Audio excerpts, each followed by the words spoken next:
All right, so on the topic of meaningful use, here we are halfway through 2010, and 2011 is approaching.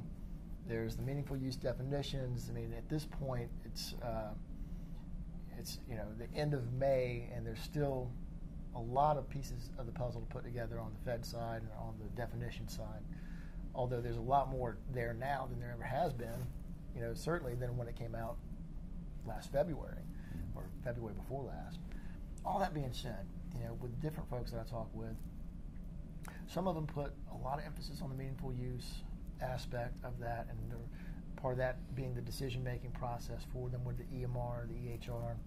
Some of them, they say, you know what, it may be icing on the cake. It may be something important that we need to look at down the road, but ultimately we needed to do this operationally because it just made sense for our practice. From your standpoint, what's your opinion on meaningful use, and how does that play into this particular practice? Well, back when we made our decision in, it was October of 2008, I misspoke earlier, but October 2008 when we signed, I think it was an August meeting that we had officially, I put my job on the line and said I officially recommend that we do this. But part of the reason for doing it, I don't think meaningful use was really that talked about at that time, but what was being talked about, what was in print, was the carrot stick incentive approach from Medicare. And so you could see that people, they did have something concrete out there, and you could see that long term, you were going to eventually get punished for not doing it. So I think you're right. You mentioned the icing on the cake. To us, it was kind of like the carrot, and we kind of went. It was yet another. It kind of pushed us off the diving board. It was something that helped us move in that direction. It was the final straw for me personally, because let's face it, as an administrator, as I told some of the guys, and I'm not sitting here saying it was 100% lockdown vote when we made the decision that hey, we're going to do this, and everybody's clicking their heels excited about it, because that's not a true statement, but. And that's just how it is. And, it takes some coercion and stuff. But I had to explain to some of our physicians that as a business administrator or as the administrator of a practice, this can make or break you. And I know everybody's wiggling in their seat when you say that, but it really can. And so, it took me a while, and I think it's going to take a lot of other people a while to make that recommendation. But you've got to see when the timing's right for your practice. And when the incentives are right. Now, you mentioned meaningful use is out there right now. Now, we're fortunate to be with a vendor that I wholeheartedly believe is going to be on top of the meaningful use aspect. I've had detailed conversations with some of the guys, some of the physicians on staff about meaningful use.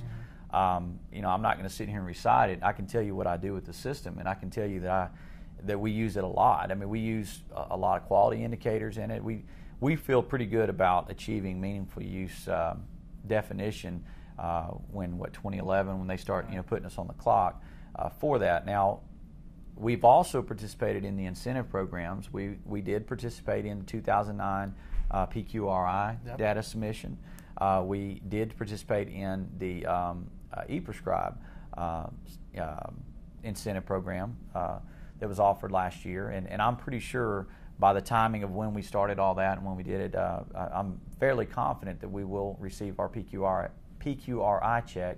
And then, as everybody knows, 2010 it's a lot easier to report the e-prescribing codes they want you, or actually code that they want you to use this year. It was a little bit more difficult for us last year just based on when we started doing it. So I'm not sure if we met their thresholds or not.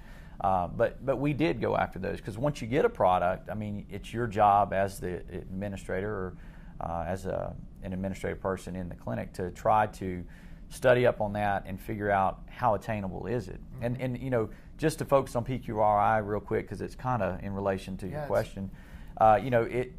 One of the physicians, we made a decision when we had paper charts. Do we do PQRI? And the answer was absolutely not. We couldn't accomplish it with paper, not efficiently, not without slowing down claims. And so that was a great and really simple data extraction, out of our system to try to report or to report the data that they needed.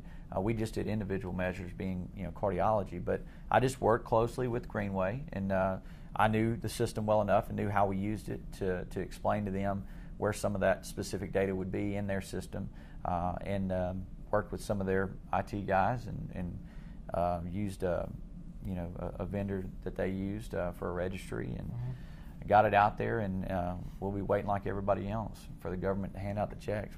October? And that, and just to kind of add a little humor to it, you got to remember that the quality the quality.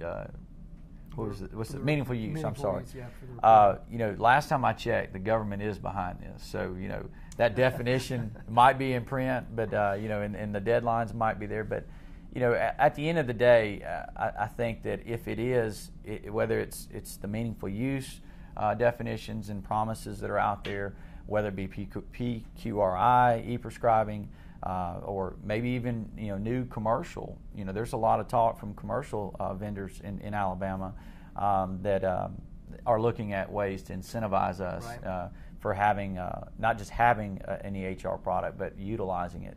And so I don't know that that's why you run out there and get it now, but I can tell you that it's definitely something that pushes you off the fence. Yeah. So it gets you closer to being on the fence, and then maybe pushes you off to get you out there, because it's just getting to be too much money to not pursue. And times are getting more and more difficult in healthcare to just maintain what we've been able to accomplish up to this point. And so you just have to say, well, what amount of time, what amount of investment would be required for us to go and try to accomplish this, and you can't ignore it anymore. I mean, it's definitely there.